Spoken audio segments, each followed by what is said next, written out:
Q8310. Which of the following fire detection systems are commonly used in an engine nacelle? A. Fire detection control unit. B. Thermocouple detector. C. Q83 continuous loop.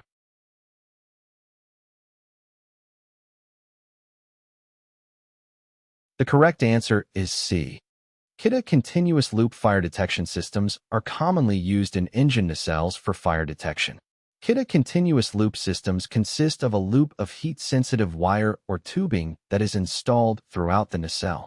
In the event of a fire, the heat from the fire causes a change in resistance or a rupture in the loop, which is detected by the fire detection control unit.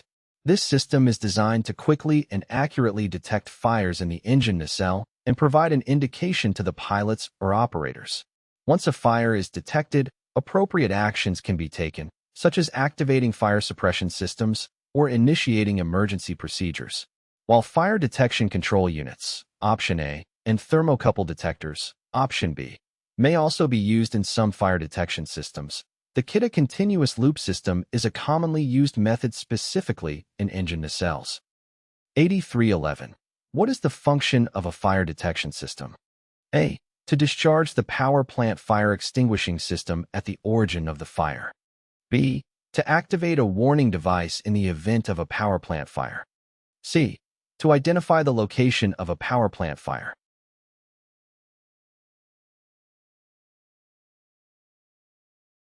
The correct answer is B.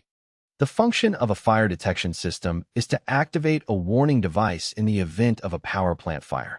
Fire detection systems are designed to detect the presence of a fire or the conditions associated with a fire, such as heat or smoke. When a fire is detected, the system will activate an alarm or warning device, such as audible alarms, visual indicators, or both.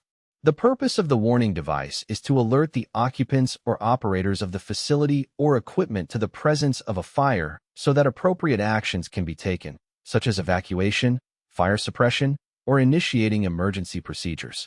The fire detection system plays a critical role in providing early warning and helping to ensure the safety of individuals and the protection of property in the event of a fire.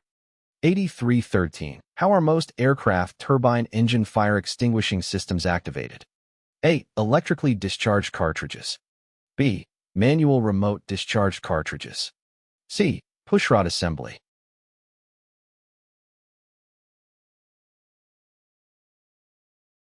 The correct answer is A.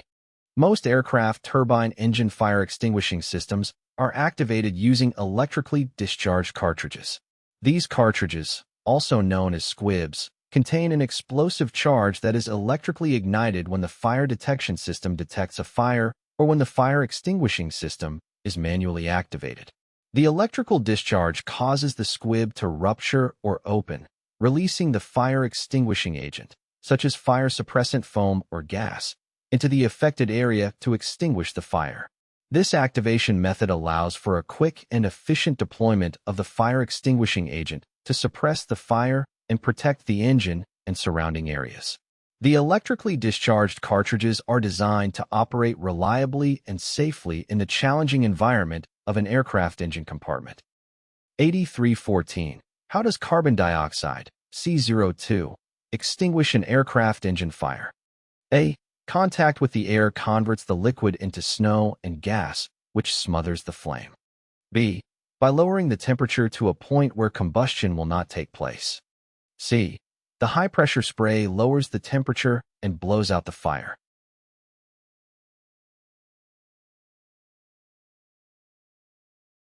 The correct answer is A.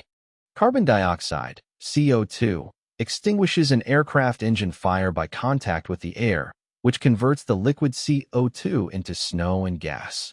When the CO2 is discharged from the fire extinguishing system, it undergoes a rapid expansion process, causing it to cool significantly and turn into a mixture of snow and gas.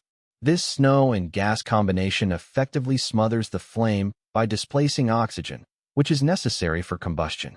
By depriving the fire of oxygen, the CO2 effectively suppresses and extinguishes the fire.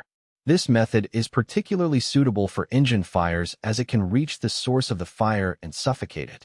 It is important to note that CO2 is not effective for all types of fires and may not be suitable for fires involving certain fuel types or materials.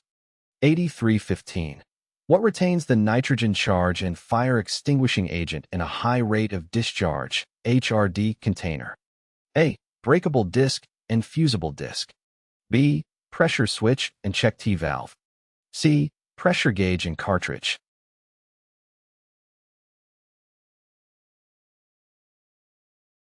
The correct answer is A.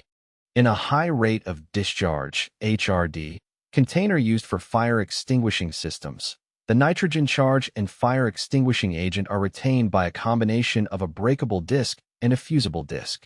The container typically has a breakable disc, also known as a rupture disc, which is designed to rupture when a predetermined pressure is reached inside the container. This allows for the release of the fire extinguishing agent under high pressure. Additionally, there is a fusible disc, which is made of a material with a low melting point. In the event of excessive heat, such as during a fire, the fusible disc will melt, allowing the pressure to be released and the fire extinguishing agent to be discharged.